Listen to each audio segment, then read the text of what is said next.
Manau, dauguma, vaikščiodami miške, pagalvoja, kaip būtų smagu rasti kažką įdomaus ir galbūt vertingo.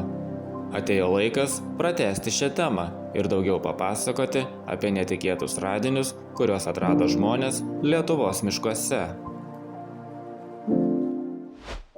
2011 metais Ukmergės rajono miške Medkirtys eglėje aptiko keistą radinį.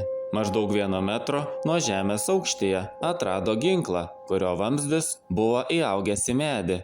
Gerai išsilaikęs vokiškas karabinas šiuo metu yra eksponuojamas karo muziejuje. Atlikus rentgeną matosi, kad įaugusi dalis per visą tą laiką neprarado savo formos. Šio Antrajam pasauliniam kare naudoto ginklo modelių buvo pagaminta daugiau nei 14 milijonų. Dar vienas karo laikų radinys buvo aptiktas Kaišiadorių miške. Atrasta sovietų tanko IS-2 bokštelio dalis. 1944 metais Liepos mėnesį šioje teritorijoje vyko mūšis, kurio metu tikėtina buvo sunaikintas rusų tankas, kurio dalis ir buvo rasta. Šio modelio tankai buvo pradėti kurti 1943 metais. Kadangi IS-1 tankas mūšiuose nerodė įspūdingų rezultatų, todėl buvo nuspręsta pakeisti jo 85 mm pabūklą į didesnį, į 122 mm kalibro ginklą. Ši mirties mašina svėrė 46 tonas. Jeigu norite šio modelio tanką pamatyti gyvai, jūs turite tokią galimybę nuvykę į Salantus. Kalbama, kad būtent šis tankas pirmasis įvažiavo į Salantus ir užvažiavęs ant minos buvo išvestas iš rikiuotės. Sprogimo metu žuvo visa tanko įgula.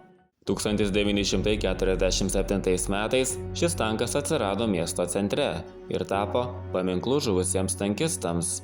Prieš užkeliant tanką ant postamento buvo išmontuotas kulkosvaidis, pabūklo paleidimo mechanizmas ir užvirinta sprogimo metu atsiradusi skylė.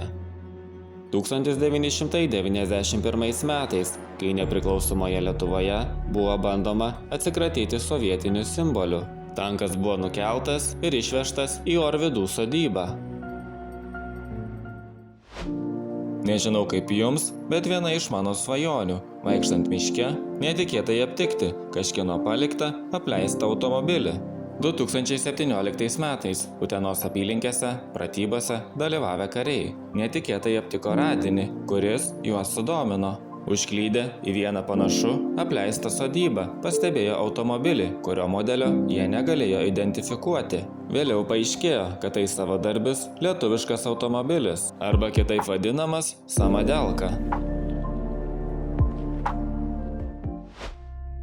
Tytuvėnų regioninio parko teritorijoje Kiaunorių miške 2014 metais įrenginėjant pažintinį taką buvo aptikti žmogaus palaikai.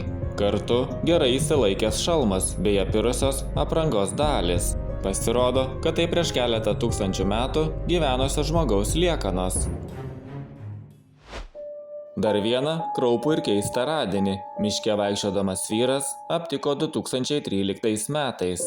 Šalia kelmo kyšantį į kaulą panašų daiktą pastebėjęs vyras priėjo arčiau.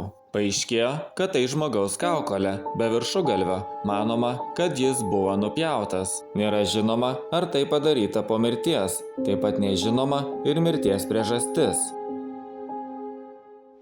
Klajojant miške ir aptikti gyvūno kaukolę – tai nėra kažkas keisto. Tačiau Lietuvoje aptiktas tigro žandikaulis yra unikalus radinys. Kaune, vykdant archeologinius tyrimus, aptiktas žandikaulis teigiama yra amūrinio tigro arba jau išnykusio jo porūšio turaninio tigro. Panašu, jis gali būti medžioklės trofėjaus dalis, kuris manoma sumedžiotas XIX amžiuje. Kažkada klajodamas miške aptikau man nežinomo betoninio tilto liekanas. Pasidomėjęs labiau, sužinojau, kad tiltas buvo susprogdintas Antrojo pasaulinio karo metu. Tačiau nebuvo atstatytas, čia tarsi laikas būtų sustojęs. Klajodamas toliau, taip pat atradau senos sodybos liekanas. Ačiū, kad žiūrėjote. Jeigu norite dar vieno video apie radinius Lietuvos miškuose, parašykite komentarą.